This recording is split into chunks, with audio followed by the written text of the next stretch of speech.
Also, before we begin, I'll read the land acknowledgement. We acknowledge that the land on which we gather is within the Aboriginal territory of the Suquamish people of clear salt water, the Suquamish people. Expert fishers, canoe builders, and basket weavers, the Suquamish, live in harmony with the lands and waterways along Washington's central Salish Sea as they have for thousands of years. Here, the Suquamish live and protect the land and waters of their ancestors for future generations, as promised by the Point Elliott Treaty of 1855. We pay respects to their elders past and present. Now I'd love to introduce our artist today, Art Grice. And just to give a little bit of background, Art Grice was in the 3rd grade when his parents and teachers realized that he couldn't see well. In fact, his eyes were very bad.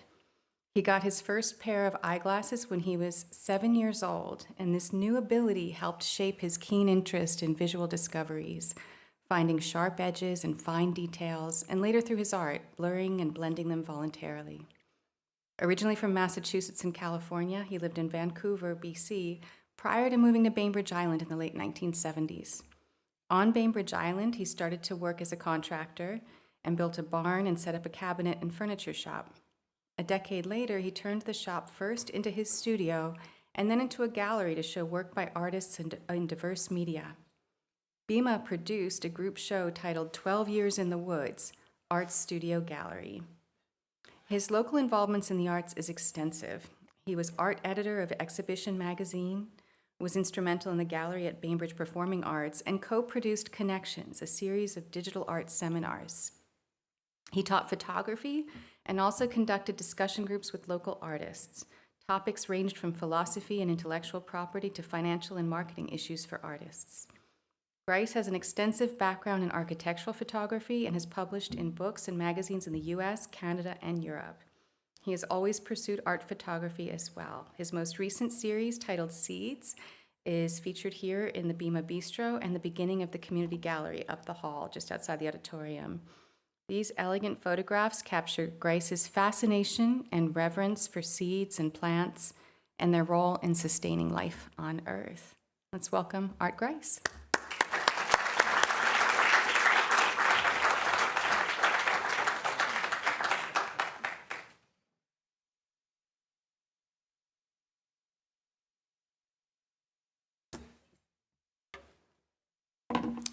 Thank you. This is going to be new for me because I haven't done this for quite a few years, and I'm a little nervous, but I'll get through this. We'll get through it together. I want to thank Jenna from the museum, and I mean, we have a wonderful facility here, and we are so lucky. It's I was talking to my friend Gary Groves a couple days ago, and he was saying that he thought this museum was maybe the best museum in the state. And I think I have to agree with him. I think they're doing a wonderful job, and we're very lucky to have him and Greg to work here anyway. So I'm very pleased and honored and humbled. And I'm an admirer, that's for sure. I might sit down for a while, depending on how my legs hold out, but I'll try to work up here for a while and start.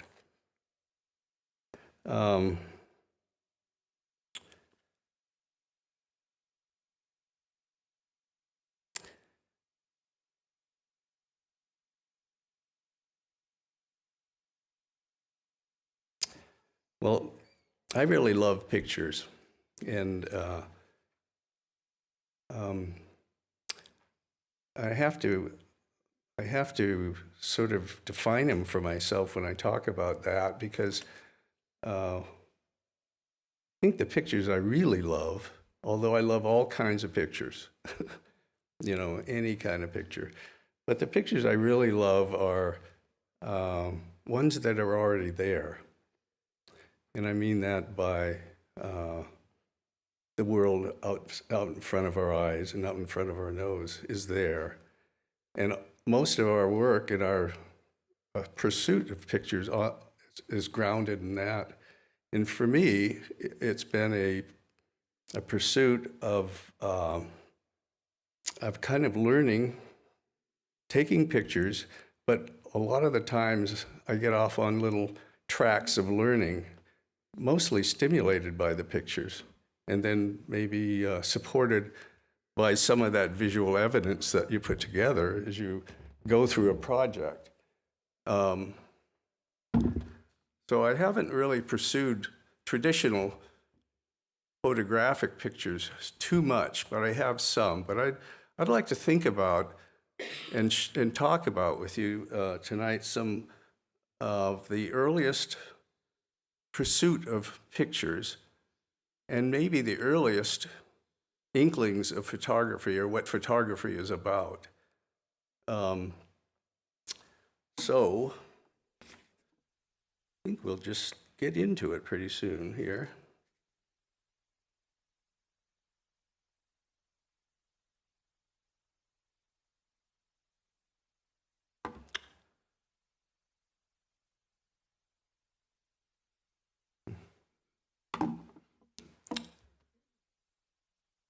This is an old picture, a very old picture.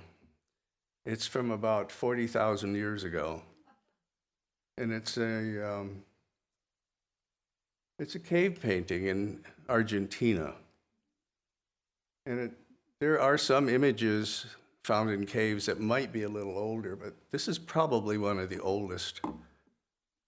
But you know, if you look at that, you have to say, you know, that's a selfie. And, you know, it was people then and people now are so intrigued with our presence in this world and our presence wherever we are in our experience that sometimes we have a hard time digesting it and understanding it. And I can imagine early people struggling with the same kind of thing, trying to save memories, save ideas, save visual things that they've seen and done, make some kind of records. And so, so this, I think, is some of the earliest of that kind of pursuit.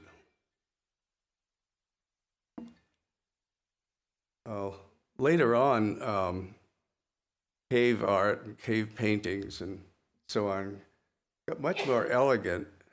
And this, for instance, this is, I think, I don't know, roughly 12, and I think it's a European cave, maybe in Spain, I think. But there's a lot of early paintings, and the lines and the gestures in them are really elegant. And I sort of recognize some of it in my early work in a way, and I'll show you this later and we can talk about that. But there is a struggle here in terms of how you save things. And so you have to wonder if, you know, a person who was going to make a cave drawing went right into the cave and just willy-nilly went ahead and did this. And I personally think that they were probably outside looking at the world, you know, experiencing it out there, and looking at animals, maybe dead animals in front of them. But I think they sketched on something. I would guess that they sketched on bark or a piece of hide or something, and then took some of it back in and refined it more in these larger images. Some of the things that are about the images that you see are interesting. The forms and shapes are pretty good, but the perspectives and overlay is not so good. You know, it's in some places, but they're wonderful things to study and think about what they were doing. This is newer picture making, 1,500 years ago probably, or something like that in Hawaii. And it's just a different medium, but you can also see that it's a difficult medium. So, you know, they use very sparing lines. So that's a figure that's made with what? 1, 2, 3 lines and a little head and stuff. But it's really interesting too. So what were they doing here, and why were they doing this?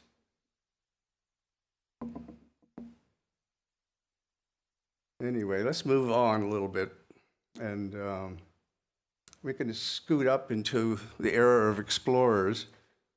And this is an engraving. I love all of these old pictures, and I collect them. These next few are a couple of engravings from Captain Cook's journeys, and they had a traveling artist with them, the expedition artist, and the artist would do a lot of sketching, and then they'd go back to England, and then they'd give these sketches and then supervise these engravers that engrave this series of pictures from the different expeditions, and did an edition, and then the French stole the pictures too and copied them. So this is some of the French copies of the original English editions, but they're just as good in many ways. And then I think the Dutch copied some, and they became very popular and very, very out there, just everywhere. Banks did atlases and engraved, series of prints, about that were published, periodically. Anyway, so this is early photography. I mean, if cameras were around and they were handy, they'd be doing this with cameras, for sure. So, we all wanted to see the world and see what it was, but this is the only way we could see it and imagine it. This is another print from Kamchatka over in Russia, actually, just off the end of the Aleutian Islands in Russia, inside of a hut.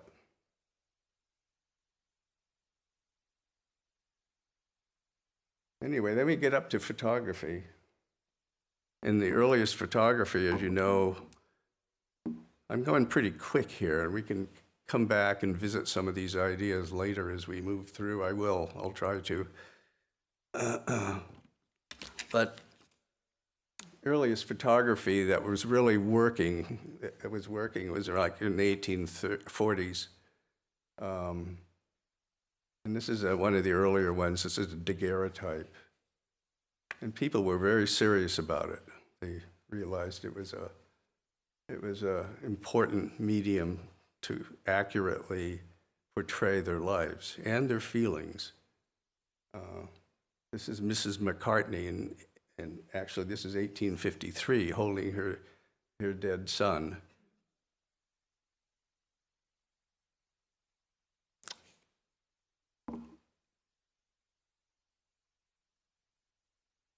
And then at the same time, there was a different photography method being developed, which was called, calotypes, talbotypes.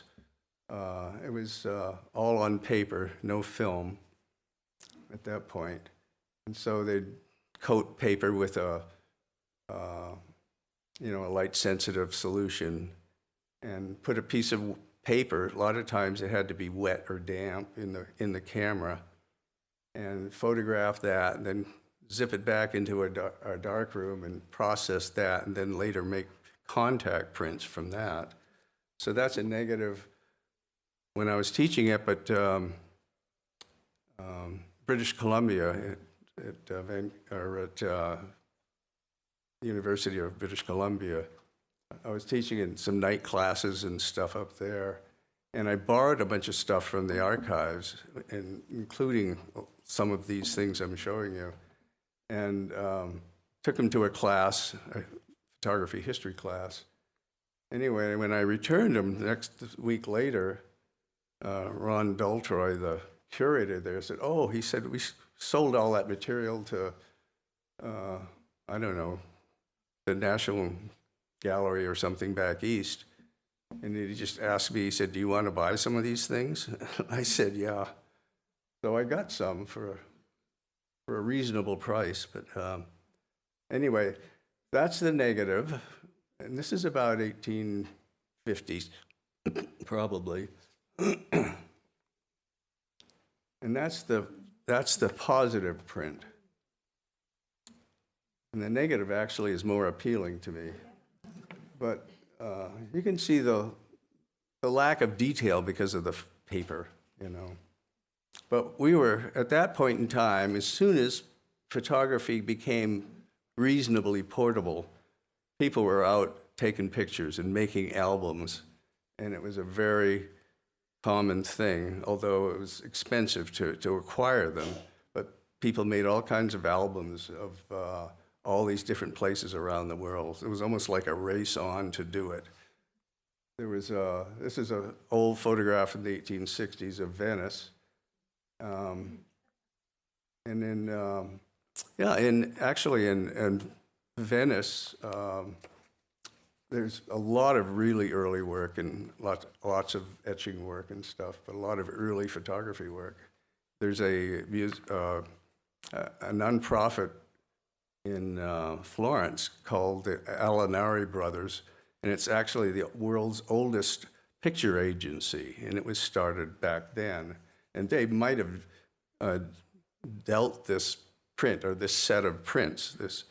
They were sort of brokers, and they'd buy pictures, and then they had their own photographers. But they've been doing it since the 1860s.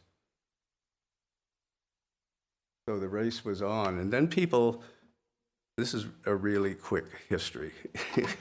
Then people started being more sensitive about what they were doing with photography and thinking about the process more of showing ourselves, showing our culture, showing our society, and the way we function, the good things and the bad things. And this was some work by Edward Curtis, just after the turn of the century up until the 30s and 40s. He photographed 40,000, he made 40,000 pictures of all the indigenous people he could find that would cooperate with him, because he thought we were losing them. And so that one, I hit the wrong button. So this is another one of his prints. So he made albums, but he made them, this is a photogravure on tissue paper. And so this was a great art. By that time, it was well developed.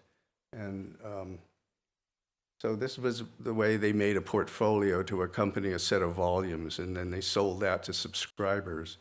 But then the Depression hit, and he never really made it big.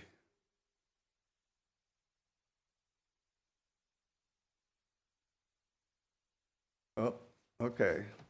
Let's start talking about me a little bit. This is one of my first drawings. And I think I was about 15 at the time.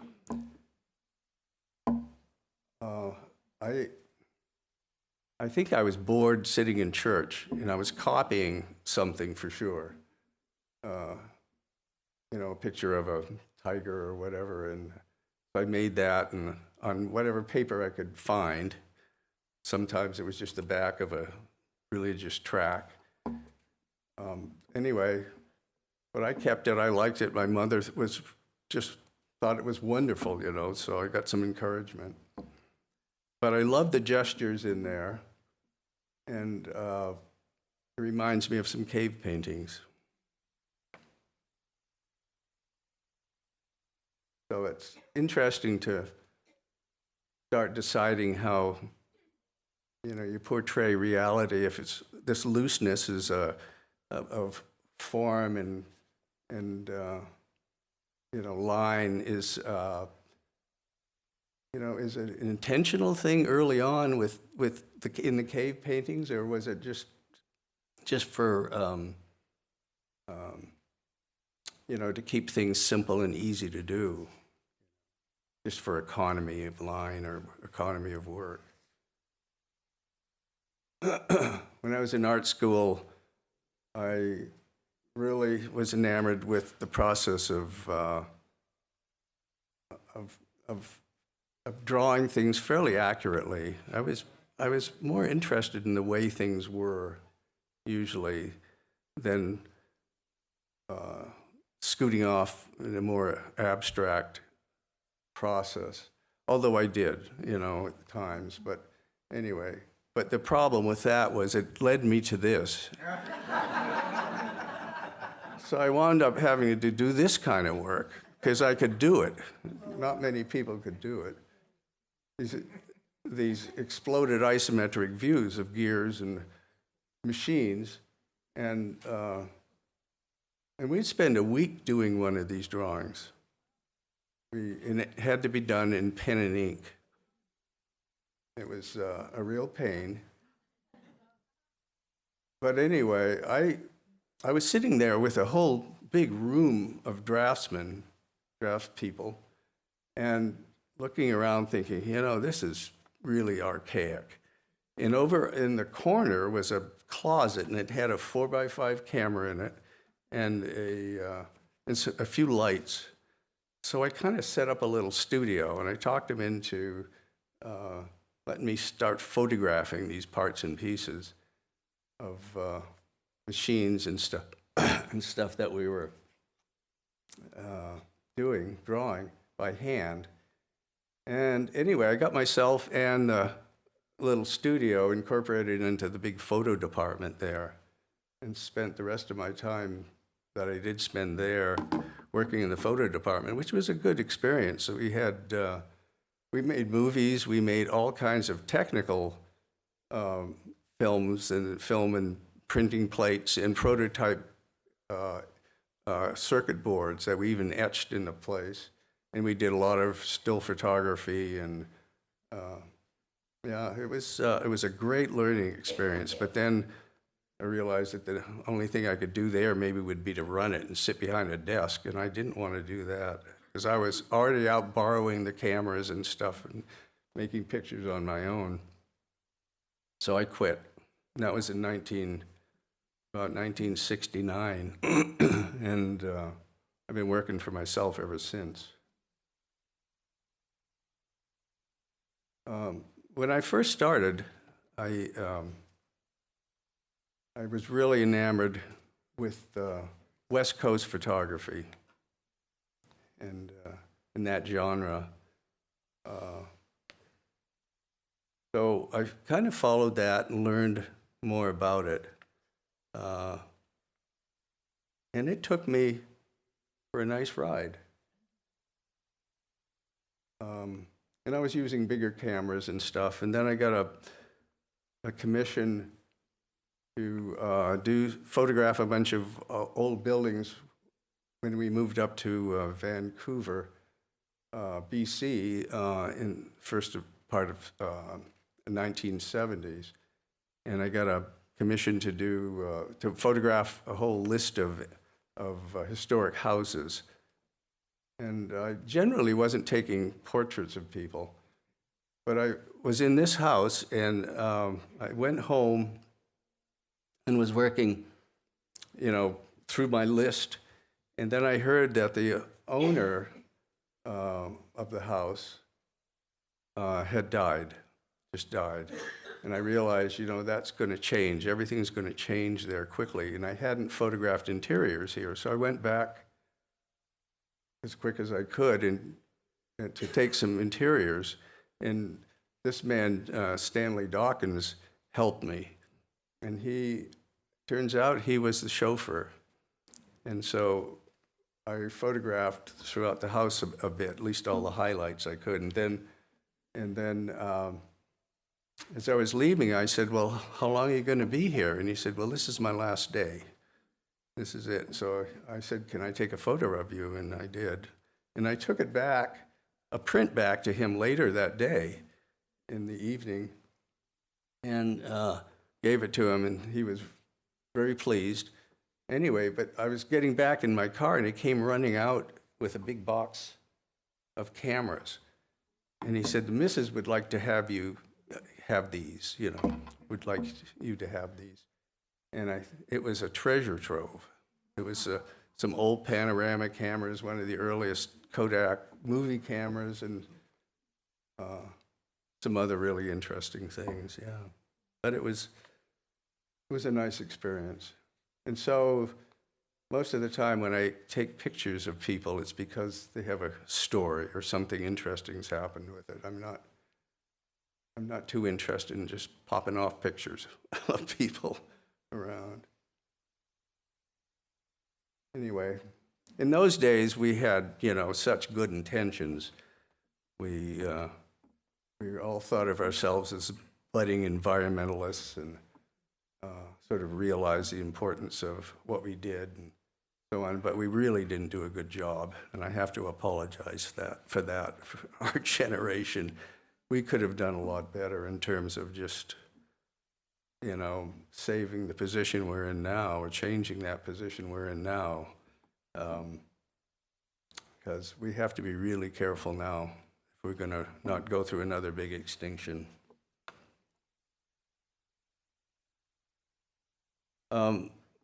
Anyway, let's see. During the process of taking pictures, I started seeing a lot of other images that were more interesting to me, that were had more psychological implications and stuff. And so I did some series of different things with a smaller camera. I wanted to be able to work quickly and not be encumbered by a stand camera and that kind of thing. So I started shooting everything and not really wanting to follow any rules. I just pointed the camera straight at something and, and wanted to see what would happen. And a lot of things started happening. I mean, this image is not just about somebody on a ferry boat. It's about what's going on in our minds as we melt with nature, or meld with it. Anyway, there were other series. I did a series on sleeping people, which is a really intriguing thing. I love thinking about dreaming and sleeping, and anyway, it led me there. I have a book out that I did a few years back. There's a few copies in the bookstore here, or in the gift shop. But I think in the front of it, I put that this book is dedicated to childhood memories of awakening, and when you're not really awake, but you're awakening and reaching out and trying to grab the real thing. Anyway, in the process of pointing a camera straight at things, pictures like this kind of came up. And what I sort of realized, what I like about these is that, to me, they have a better chance of putting you as a viewer right there and having this in front of your eyes and be what you're seeing. And to me, this became a really important factor of some picture making that I was working on. If you can get the viewer to just stand there and experience this, or almost as if they're just seeing this and they are there, to me, that's a very important thing to do with any kind of artwork, in a way.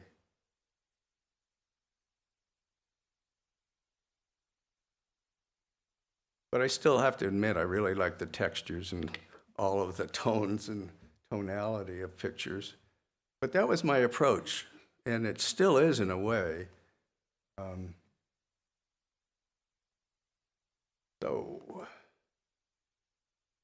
And I learned some other things. I could just ramble on about some of this stuff, but I'm getting pretty old now, and I don't ramble as well as I used to. But I do remember these. So the thing that I have, which is really kind of wonderful, is I have the picture and the memories, and all you have is the picture without being there. And that's one of the wonderful things about photography for me. I was walking through a forest up in Canada and walked by this boulder. I sort of noticed it when we were walking into the Skookumchuck Rapids, which is just behind there.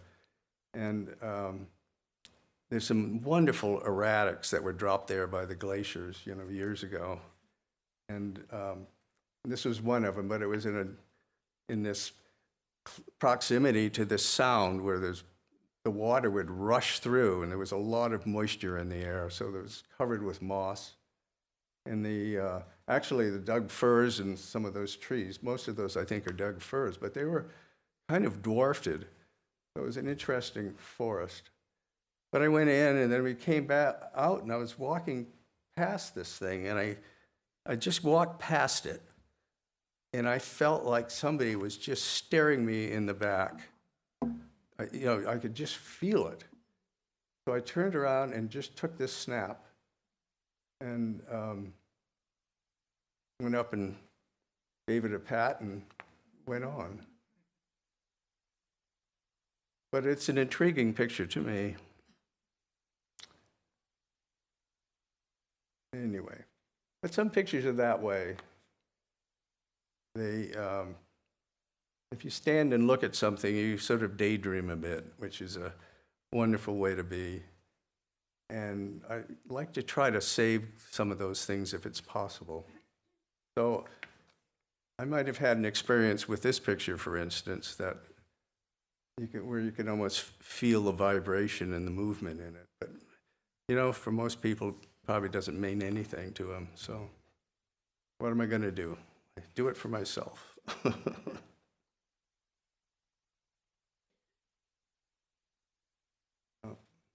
Intrigued with water a lot. This is from another series about the senses.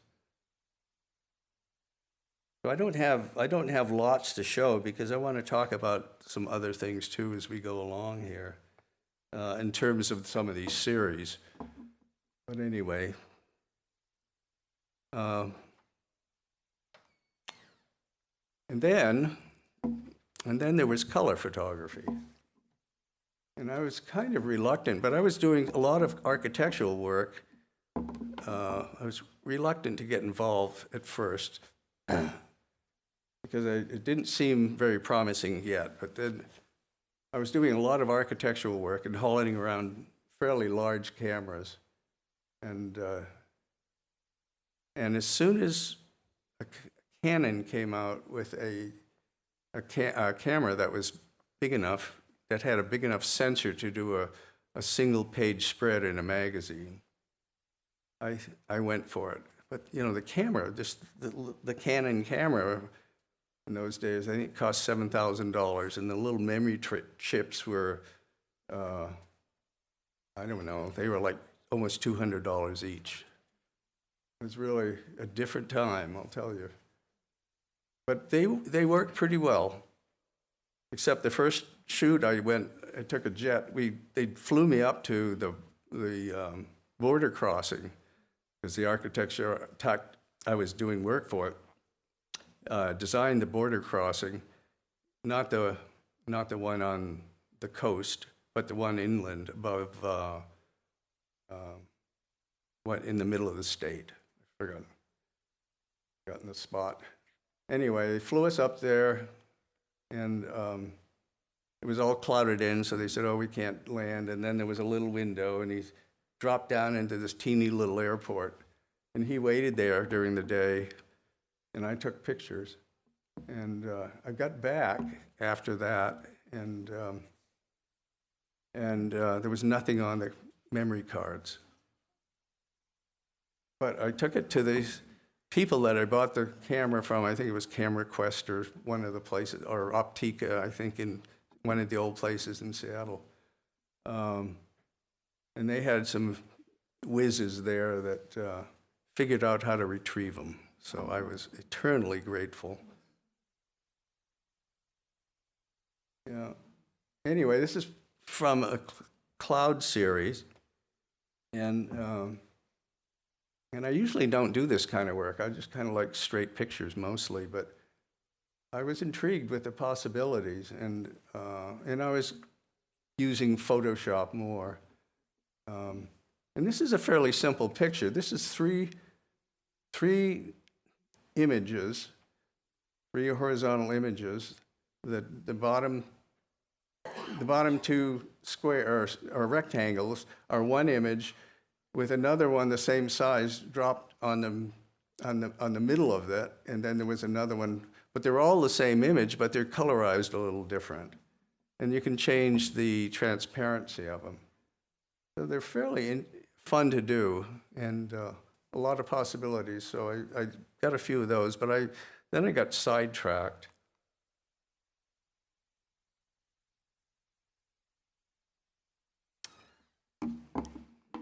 I got sidetracked into what I call, for lack of a better word, a seed series. And it was kind of strange to sort of settle into doing something like this, but it sort of took me. I was over at a friend's house, my friend Helen Hendrickson, and she lives on the island and has a incredible collection of dried plants and bird nests and all kinds of things. And she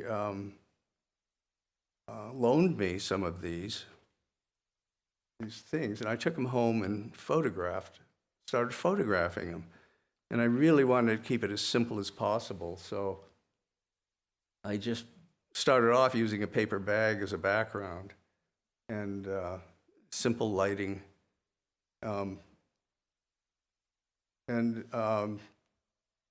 Just carried on, and they've evolved into quite a series now. The thing that I've started learning about these, because I'm not a botanist, but what happens, and this is what happens with a lot of other work I've done anyway, and I'm sure a lot of other people do, when you start getting into something, you learn more and more about it. But what was interesting about this for me was that as more I learn about botany and plants and the history of all of life in relation to that, I still don't know much about these individuals that are taken, but I can sort of relate to them at this point in my life, because a lot of these pictures are about plants in their decline, maybe after they've seeded or formed their function, and some before. But so I'm kind of curious about what I'm up to here, in a way. I've sort of learned that plants have done everything for us. We can't thank plants enough. Plants were really the beginning of life on this planet, and they went through a lot of iterations and changes, and eventually oxygenated the planet, which caused some more mass extinctions. But as the habitat got used to it, other plants and animals started flourishing. And so we have an environment we can live in and thrive in because of plants. They have done so much for us. And they're interesting in terms of what some of them do. Some of them sacrifice everything in their whole existence for just continuing. Some of them disguise themselves to look like something that's not, that we want around. These are modern day plants now. They'll disguise themselves. They've learned to do that. Plants learn, they know how to migrate some, they know how to communicate. They just can't migrate as quickly as we can. So we're losing a lot of them, and then willy-nilly moving them around when we started exploring, long before photography, we started dragging plants and animals back with us and taking them to a different environment. And some of the consequences were not very good at the time. But, and there's some great stories about that at the beginning of the federal agricultural department. They started stealing plants around the world until they realized that they were bringing back a lot of things that they shouldn't be bringing back, like diseases and insects and stuff, and had to put a screeching halt on it. But there's some really interesting stories about that. Anyway, but I love these things, and now I use a piece of butcher paper as a background and keep it as simple as possible. And it's easy to do in my studio, so I can kind of look for these things. And if you have any things that are interesting like this that you think would work in this series, yeah, just let me know or save them. I'm working on a book for this, and I have a few ideas, but I still am ragged about how I'm going to talk about it in the book or how it will be addressed, because it's really not about plants in their identity and so on. It's about other things, about plants in our total life and in the total environment. So it could be a book about, notes from the plant world or something, like a journal or something. Anyway, I'm starting to try to crunch some ideas about that. So I think our time's getting a little short, but I'll take a couple more minutes. So I'm really thankful that I've been able to dig deep into some of these things, and I gave you a very, very brief synopsis and, zigzag around through some of these paths that I've been on. And every one for me is a really interesting subject. With the, one thing I've really learned that's important is that you need to dig deep into things. You need to look closely at things, and especially our earth and our environment and our place in it. But we also need to have, besides looking closely, you need to have a good sense of the big picture. Yeah, we depend on that. We depend on being able to understand, and it's important. So keep looking closely. And I think I'll just stop there and we can do questions and stuff, yeah?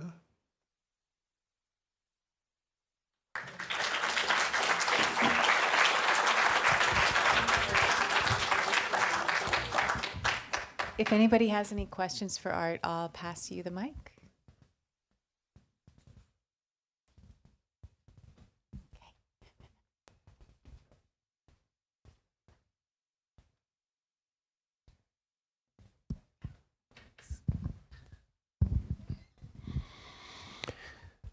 Hi, Art.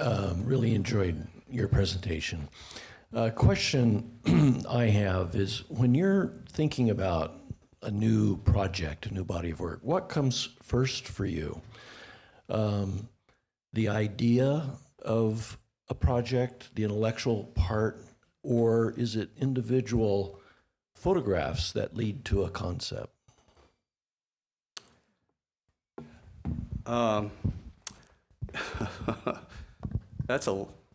That could be a long answer, but yeah, I think that for me, I get triggered into curiosity about something, probably from some thought or from something I'm thinking about or some fantasy. Although, what you've experienced recently or photographs you've seen can certainly trigger that too. But I think you have to have some real curiosity yourself about getting into these things and be willing to give it the time to understand it all more. I think the real value in digging a little deeper and doing that is you can do it much better justice to it, in terms of what you come away with and take, and you can learn a lot more than just kind of a quick glance at things. But some of those things don't pan out too, and you have to be able to admit that. Anyway, I don't know if there's an exact answer to that, but for me, I think it's more of an emotional trigger somehow, and a combination of things maybe. Not too well planned. That's been my life, Thank you. What type of cameras or camera equipment do you now use for your photos, like the one up on the screen? I try to keep it as simple as I can. So I think what I've got now is just all small cameras, Fuji's, and they're just fine. And a sensor in a Fuji, the 26 megapixel sensors, and then now they have a 40 megapixel sensor, and I think they're just as good as some of the medium format cameras we used to use before, almost. I mean, I don't think that it needs anything more, so I just try to keep it simple. And if I had to, do something else, I might change my approach, if I had to use some other equipment. But I'm intrigued by equipment too, and it's been the bane of my life too. I've had every camera you can think of, and because I'm a mechanic, Yeah. Any other questions?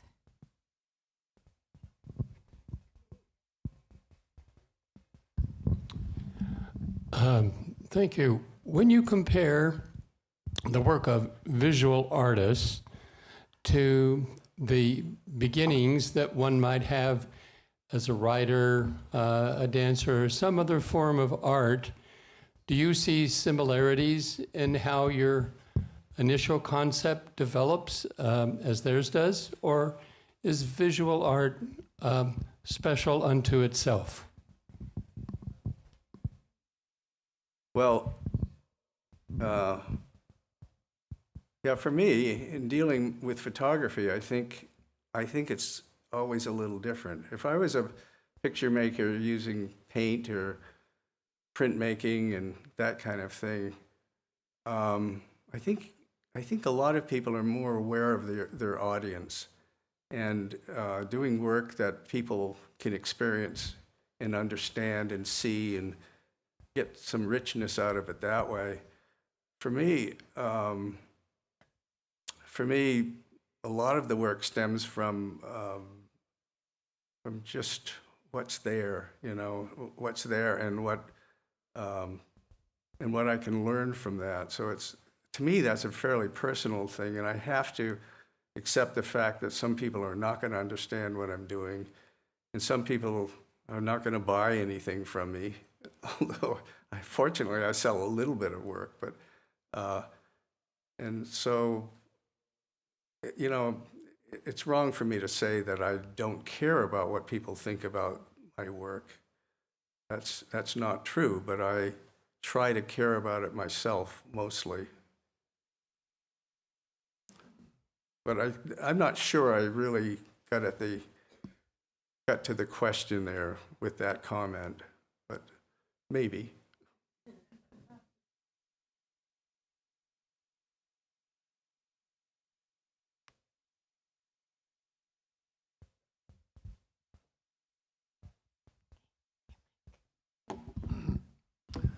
Hi, Art. Really enjoyed your presentation.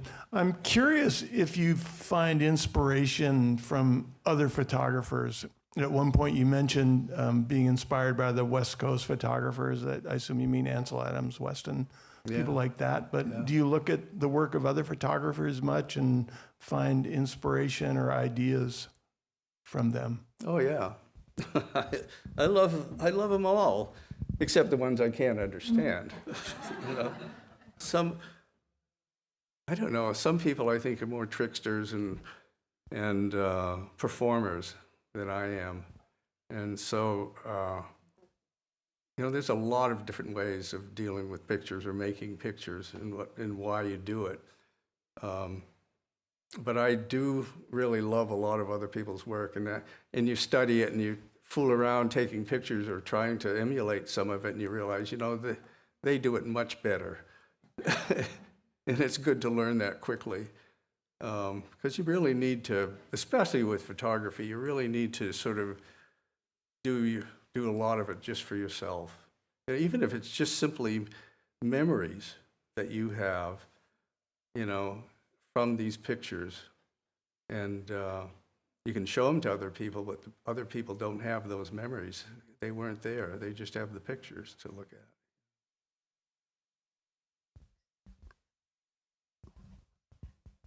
Hi, thank you for that. How much manipulation do you ever do? Do you like cropping and worry about, exposures and things like that? Oh, yeah, sure. Afterwards, you do Yeah. cropping?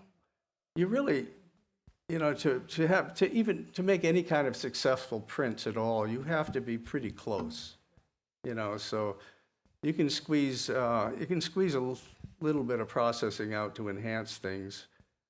But I try not to do too much, but I do, yeah.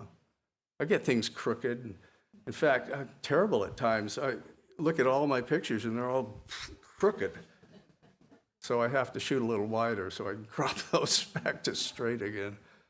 But yeah, no, I embrace it, except, I use Photoshop, and at my age now, I'm not gonna be upgrading and doing that. I really don't like sitting in front of the computer very much at all. So I use an old one and my old computer, and just get by the best I can with that.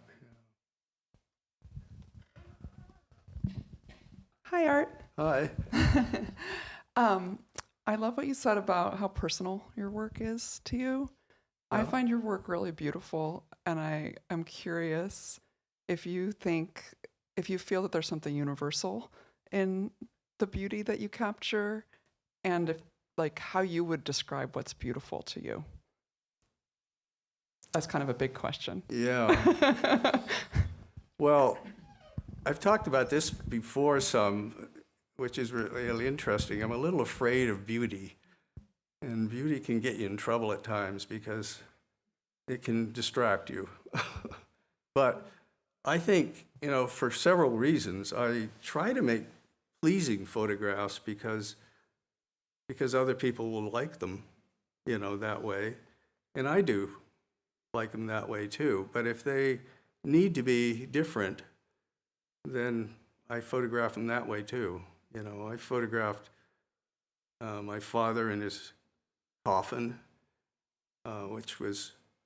it's not a pleasant photograph, and I don't show it to people, but I have that. And I kind of wish I had more of him, but that was, something. So there's things that can be very personal, but, not pertinent at all to other people. But yeah, beauty's an interesting subject, and I love it. And I'm cautious, try to be cautious.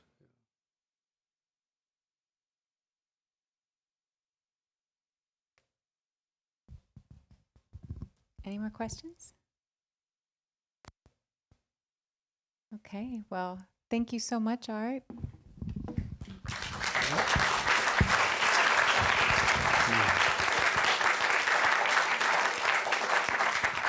Well, thank you very much. I felt a little shaky at first, and I feel like I could smooth out, but then I couldn't read my notes, so I just had to wing it. Yeah. This is pretty glaring, this light, and anyway.